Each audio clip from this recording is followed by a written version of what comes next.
Para finalizar nossa aula de hoje, eu queria recomendar 2 livros que eu gosto muito. São de uma juíza, o nome dela é Andréa Pachá, e ela trabalha há muitos anos na vara de família. Então ela traz exemplos em crônicas desse trabalho dela como juíza, e entre esses exemplos, muitas experiências de separação. Aqui estão 2 livros dela, né? A Vida Não é Justa, o subtítulo Encontros e Desencontros, Tragédias e Comédias das Histórias da Vara de Família, recontadas com emoção e humor pela juíza Andréa Pachá. E Andréa Pachá, Segredo de Justiça, Disputa, Amores e Desejos nos Processos da Família, narrados com emoção e delicadeza por uma juíza. Eu escolhi alguns trechinhos aqui no Segredo de Justiça. Ela fala das mudanças nas leis, que influenciam bastante nos processos de casamento, de separação, de guarda, de pensão alimentícia, dos direitos como um todo. Aqui no Brasil é bem recente, o direito ao divórcio é de 77, e aqui ela vai dizer principalmente das repercussões das mudanças na Constituição de 88, com uma nova visão de família. A Andréa Pachá diz assim: em meados dos anos 90, ainda eram novos os conceitos que nos levavam à compreensão de que as famílias são espaço de afeto, de solidariedade e de respeito.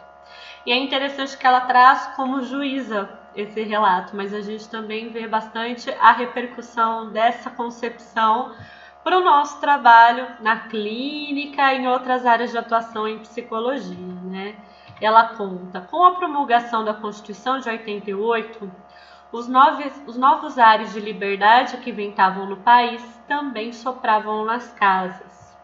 Tiravam a poeira e as teias de aranha das famílias, culturalmente reféns da autoridade racional e machista, com desenlaces perversos destinados àqueles que ousavam se separar e colocar em xeque o casamento, pilar que também sustentava a hipocrisia. Em alguns casos, transformava a experiência do fim do amor em uma prisão para toda a vida.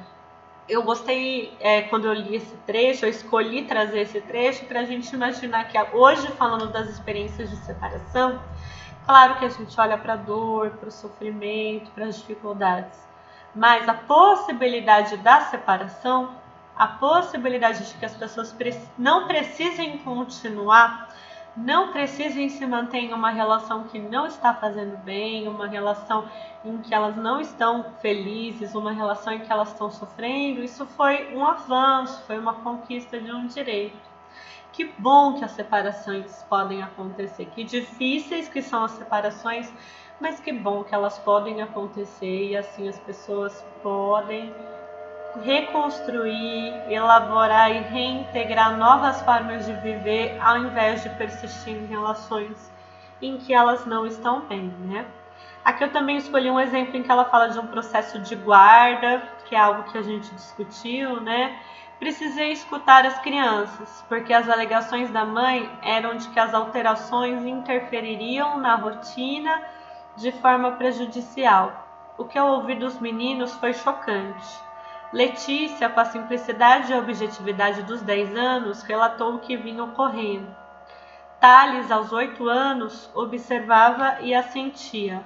A gente já resolveu como faz, para eles não brigarem e para a mamãe não se chatear. Todo fim de semana, um finge que está passando mal. Aí a gente divide, um fica com a mamãe e outro com o papai. Eu escolhi esse exemplo entre os muitos exemplos muito interessantes que a Andréa traz, por como essa questão de não colocar em palavras a separação, não ter a responsabilidade de transmitir para as crianças que é um processo dos adultos, é uma decisão dos adultos, que os adultos precisam lidar com isso, as crianças acabam tendo posições assim, E aqui é um exemplo de como ela relata situações da vara de família, ela preserva o anonimato, a privacidade, os nomes são todos fictícios, as histórias elas são contadas de uma forma que não dê para identificar quem são as pessoas, mas se vocês pretendem trabalhar com questões familiares e querem ler relatos que são muito expressivos, muito bem escritos, muito envolventes, eu recomendo esses livros, né? No A Vida Não É Justa, ela diz assim, dessa sensação de não ser justo o fim do amor. Se a gente pudesse escolher, o fim do amor aconteceria de uma forma muito diferente, sem trazer tantos sofrimentos para pessoas, né? Ela diz, é uma pena que o amor não acabe ao mesmo tempo para os dois. A percepção do fim acontece de repente, não se consegue estabelecer uma data, um fato, um porquê. Os prazeres tomam caminhos solitários e um não consegue sequer saber o que comove ou sensibiliza seu companheiro, né? Vai se desfazendo ali o que tinha em comum, o que tinha de afinidade, a convivência afetiva.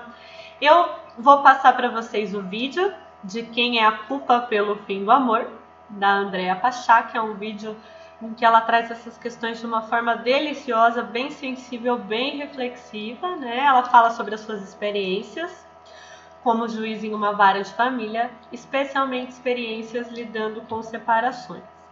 E a nossa questão de hoje é, ouvindo sobre as situações e desafios relatados por Andrea Pachá, como podemos relacionar com as experiências de profissionais da psicologia lidando com separações? Ok?